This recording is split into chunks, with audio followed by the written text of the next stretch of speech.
Good afternoon everyone and आज जो हमारा कंटेंट है वो है type theories of personality.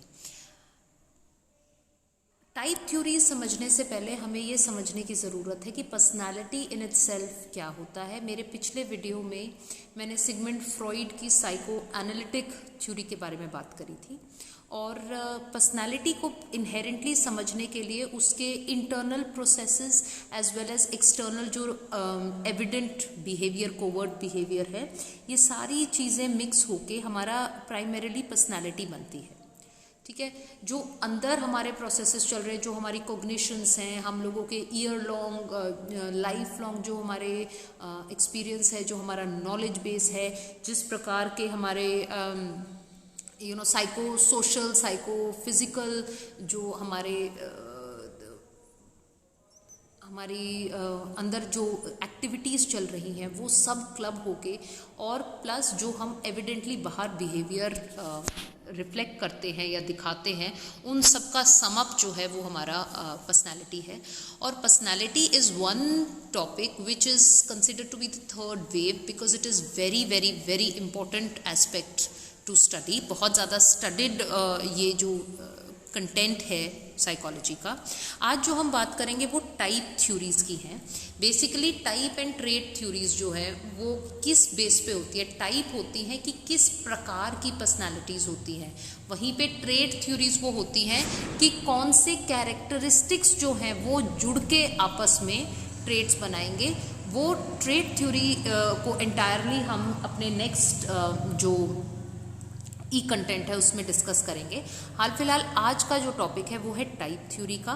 Type theories जो हैं, तीन मेजर थ्योरीज हैं टाइप में। एक है कार्ल यूंग की क्लासिफिकेशन, अर्नेस्ट क्रेशमर की क्लासिफिकेशन और विलियम शेल्डन की क्लासिफिकेशन।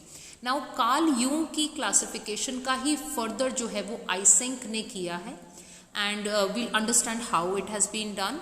जो क्रेशमर है एंड शेल्डन है, उन्होंने प्राइमरीली आपकी बॉडी मॉर्फोलॉजी के बेस पे पर्सनालिटी को डिवाइड किया है। They extensively studied people and उनको कैटेगराइज किया कि इस प्रकार की बॉडी टाइप्स होते हैं एंड उन बॉडी टाइप्स जो होते हैं वो इस तरीके के पर्सनालिटी के जो है ट्रेट्स जो हैं वो दर्शाते हैं या वो इस टाइप की पर्सनालिटी के लोग होते हैं।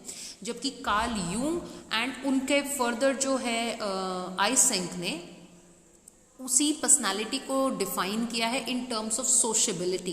कोई व्यक्ति कितना ज़्यादा सोशलाइज करता है और किस प्रकार के उसके कैरेक्टरिस्टिक्स होते हैं, इसके बेस पे कार्ल यूंग की and then eventually extended over by Eysenck ने दिया है। तो अगर हम कार्ल यूंग की थ्योरी देखते हैं तो कार्ल यूंग ने अपने तरफ से प्राइमरीली पर्सनालिटी को दो पार्ट्स में डिवाइड किया था, introverts and extraverts. Now introverts वो होते हैं जो सोशबिलिटी स्केल में, जो socialisation, not socialisation would be an incorrect term, in terms of being social के अंदर they fall in the lower category in the senses कि ये वो व्यक्ति होते हैं जो अपने आप में रहना ज़्यादा पसंद करते हैं। इंट्रोवर्जन को अगर हम हिंदी में देखें तो इनको अंतःमुखी व्यक्ति कहते हैं। वो अपने आप में रहना पसंद करते हैं, ज़्यादा सा मेल जोल रखना नहीं, उनका हर चीज़ लिमिटेड होती है इन the senses they have very few friends, बहुत कम बोलने में विश्वास है, एकाकी रहना ज़्यादा पसंद करते हैं, कोई भी डिसीजन लेने से पहले बहुत ज़्यादा सोचते हैं, बहुत ज़्यादा स्पॉन्टेनियस नहीं होते हैं एंड सोच समझ के और फिर कोई कार्य करते हैं। हाँ, कहीं ना कहीं लोगों को ये लगता है कि शायद वो सेल्फ सेंटर्ड है, केवल अपने बारे में सोचते हैं, बट ऐसा नहीं है। It is just in terms of being social, वो थोड़े से अपने आप को लिमिट रखना चाहते हैं। एंड रिजिडिटी होती है बिकॉज वो किसी भी चीज़ के ऊपर मंथन चिंतन इतना ज़्यादा करते हैं कि अपने ही आइडिएशन में वो बहुत ज़्यादा रिजिड हो जाते हैं। दूसरे छोर पे है, see you have to understand these terms in terms of a continuum like a straight line. जहाँ एक छोर पे इंट्रोवर्जन है वहाँ पे दूसरी छोर पे जो है वो एक्स्ट्रावर्जन्स है। Now extraversions are polar opposites to introversions. Extraversion या बाह्यमुखी व्यक्ति जो होते हैं दे आर वो एक्सट्रीमली सोशल, लोगों से मेल जोल करना आसान भी है और पसंद भी है। लोग नहीं मिले या कंपनी नहीं मिले तो परेशान हो जाते हैं।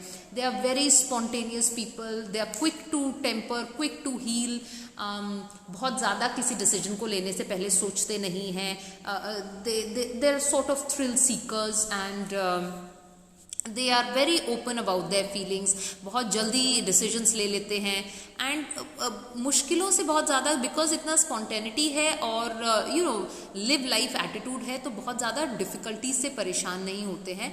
But of course they tend to get into trouble because they are vocal people, बोलते बहुत हैं, एक्सप्रेसिव होते हैं और ज़्यादा सा सोचते नहीं हैं किसी चीज़ को या किसी डिसीजन को लेने से पहले. So they are the kind of people who sometimes get into problems because of that inherent gregarious nature. लेकिन primarily they are polar opposites of introverts. Now इसी के बीच में we need to understand that we are not 100% any of these things. हम इस continuum, जैसा कि जो straight line है उसके अंदर कहीं लाई करते हैं. जो टूवर्ड्स एक्सट्रोवर्जन ज़्यादा होते हैं उनको हम एक्सट्रोवर्ट्स कहते हैं. नोबडी इज 100% एक्सट्रोवर्ट और 100% introvert. We are somewhere on the continuum, all of us. ठीक है, तो बीच वाले व्यक्ति होते हैं एम्बीवर्ट्स. एम्बीवर्ट्स होते हैं जो सिचुएशनली इंट्रोवर्ट्स या एक्सट्रोवर्ट्स के जो इनके ट्रेट्स हैं उसको डिस्प्ले कर सकते हैं depending on situation, depending on mood. And कहीं ना कहीं इस कॉन्टिन्यूम के अगर बीच में एम्बीवर्ट्स हैं तो जहाँ पे भी जिस भी एज पे आप फॉल कर रहे हैं आप उसी कैटेगरी में होंगे. You could be, somebody could be highly extroverted, somebody could be relatively extroverted or vice versa, and mostly again we do not have pure ambiverts either. We are somewhere on the continuum. तो ये तो थी Jung की classification. Now we need to remember कि Jung ने सिर्फ introverts and extroverts की बात करी थी. उसके बाद जो लोग आए हैं they had to give a balanced statement, तो they came up with the term of ambiverts. Similarly, इसी को फर्दर करते हुए आइसेंक ने इसी डायमेंशन में extroversion, introversion, neurotic and psychotic. Now psychotic of course it becomes another dimension altogether. People who are prone to psychotic illnesses or malfunctioning, delusions, hallucinations. Now that kind of dynamics only comes into play when we are trying to study a subject in terms of a clinical context. Neurotic जो उन्होंने बताया है, neurotic होते हैं बहुत ही anxiety prone व्यक्ति, who are always, their brains are running ahead of them. वो बहुत ही anxiety based होंगे. They have a lot of pent up stress होता है, and those are the people who kind of start getting negative very easy, क्योंकि हर चीज़ की चिंता में रहते हैं, बहुत ज़्यादा चिंताग्रस्त रहते हैं. So those are the dimensions, those are the two additional dimensions that Eysenck has mentioned, but basically it is just enhancing the core concept of what Carl Jung had given. Now we come to Kretschmer's classification. जैसा कि मैंने पहले भी बताया, Karl Jung and आइसेंक ने सोशबिलिटी context में, ठीक है, इन terms of how social one person is, उसके बेस पे पर्सनालिटीज को डिफाइन किया है, जबकि क्रेशमर एंड शेल्डन ने बॉडी टाइप के बेस पे किया है. इन्होंने बहुत सारी मेंटल पेशेंट्स को स्टडी किया एंड ये देखा कि कई सर्टन बॉडी टाइप्स कुछ एक मेंटल डिसऑर्डर से एसोसिएटेड है.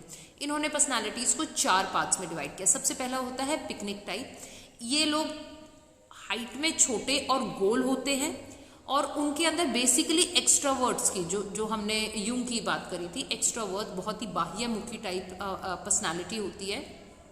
बट अगेन मेनिक डिप्रेसिव साइकोसिस की प्रोननेस होती है अगर हम क्रेशमर की जो रिसर्च फाइंडिंग्स है उसको बिलीव करें, बिकॉज दीज पीपल ग्रिगेरियसनेस, कई बार मेनिक फेज क्या होता है जब ग्रिगेरियसनेस इतनी एक्सेस हो जाती है कि वो एक्सूबरेंस से ऊपर जाके मेनिया में कन्वर्ट हो जाए, इतना ज़्यादा हो जाए कि व्यक्ति को यही नहीं पता चले कि वो क्या डिसीजन ले रहा है. अगेन दिस इज समथिंग जो कि क्योंकि एक्स्ट्रावर्ट्स जो हैं वो बहुत स्पॉन्टेनियस होते हैं, ठीक है, तो इस कहीं ना कहीं इससे एसोसिएट करके देखा है कि इनको एमडीपी हो सकता है. Second type that he has given is asthenic type. ये लोग का स्लिम बॉडी होगा, they have a slender slim body. इनकी पर्सनालिटी ट्रेट्स इंट्रोवर्ट जैसी होंगी, अंतर्मुखी जैसी, अपने आप में रहने वाले व्यक्ति हैं. ये लोग स्किज़ोफ्रेनिया जैसी जो थोड़ी सी सीरियस काइंड ऑफ डिसऑर्डर्स हैं उसके ऊपर उससे प्रोन होते हैं. तीसरी टाइप इन्होंने दी है एथलेटिक टाइप, जो कि again now athletics are in between. उनका बॉडी ना बहुत स्लेंडर है ना बहुत पिकनिक टाइप है. They are somewhere in the middle where they have relatively, जिसको stronger body, of course they are prone to aggressiveness and energetic, and ये लोग भी मेनिक डिप्रेसिव होने के स्कोप। अगर क्रेशमर का देखें तो प्राइमरीली उन्होंने ये बताया कि कौन सा बॉडी टाइप को किस प्रकार की मेंटल इलनेस के प्रोननेस होती है। एंड उसके बाद है डिस्प्लास्टिक टाइप, जो कि ऊपर में से किसी भी कैटेगरी में नहीं फिट होते हैं, और ये बेसिकली होता है क्योंकि उनमें हार्मोनल डिस्टर्बेंसेस होती हैं और इनकी बिहेवियर एंड पर्सनालिटी उसी प्रकार से इम्बैलेंस्ड होती है। ये थी क्रेशमर की क्लासिफिकेशन। अब हम आते हैं विलियम शेल्डन की क्लासिफिकेशन पे। विलियम शेल्डन ने अपने इनको टेम्परामेंट और बॉडी टाइप के बेस पे 3 पार्ट्स में डिवाइड किया है। एंडोमॉर्फ्स, जो कि उनकी सॉफ्ट फैट राउंड बॉडी होगी, और उनके प्रीडोमिनेंस ऑफ अब्डोमिनल यानी कि पेट के ऊपर चर्बी होने के चांसेस ज़्यादा हैं। ये लोग जनरली रिलैक्स्ड और बहुत ही सामाजिक व्यक्ति होते हैं। They are happy go lucky. इनको पिकनिक टाइप जो क्रेशमर की है उससे कंपेयर किया जा सकता है। एक्टोमॉर्फ होते हैं जो बहुत लंबे पतले एंड बेसिकली जो बहुत ही स्किन एंड बोन टाइप व्यक्ति होते हैं। ये लोग रिजर्व्ड होते हैं, शाई होते हैं, और आप इनको क्रेशमर के एस्थेनिक टाइप से रिलेट कर सकते हैं। They are more on the introversion continuum. Mesomorph होते हैं जो लोग अच्छा बॉडी स्ट्रक्चर होता है, स्ट्रॉन्ग होता है, मस्क्यूलर होता है। ये लोग फिजिकली एक्टिव होते हैं और एडवेंचरस होते हैं। ये कंपेयर हो सकता है एथलेटिक टाइप पे। लेकिन शेल्डन ने पर्सनालिटी को इन्हीं 3 पार्ट्स में डिवाइड किया है। उन्होंने डिस्प्लास्टिक के साथ कन्वर्ज करती हुई कोई पर्सनालिटी टाइप को डिफाइन नहीं किया है। Now we need to understand कि ये whenever a theory is given, जब भी कोई थ्योरी दी जाती है तो वो थ्योरी कोशिश कर रही होती है किसी सवाल का जवाब देने हेतु। ठीक है, हम जानना चाहते थे कि पर्सनालिटी क्या होती है। अलग अलग थ्योरीज ने अपने तरीके से उस सवाल का जवाब देने की कोशिश करी है। कुछ लेवल में ये लोग सब सही हैं, बट कोई थंब रूल नहीं होता है, because biology is a science of exceptions. तो हम ये कह दें कि ऐसा ही होता है, यही 100% निश्चित है, ऐसा नहीं होता है। So all of these personality, चाहे वो हम साइको एनालिसिस देखें, साइको डायनामिक थ्योरी देखें, फ्रॉइडियन थ्योरी देखें, या हम यूंगियन थ्योरी देखें, या हम क्रेशमर शेल्डन की देखें, all of these to an extent try and answer those questions. None of them is perfect, but that is what makes them good theories, क्योंकि ये हमें further research के लिए कोई ना कोई बेस देती है। तो आज के लिए ये टाइप थ्योरीज। नेक्स्ट हम अगले कंटेंट में we will try and discuss the trait theories of personality. Thank you very much.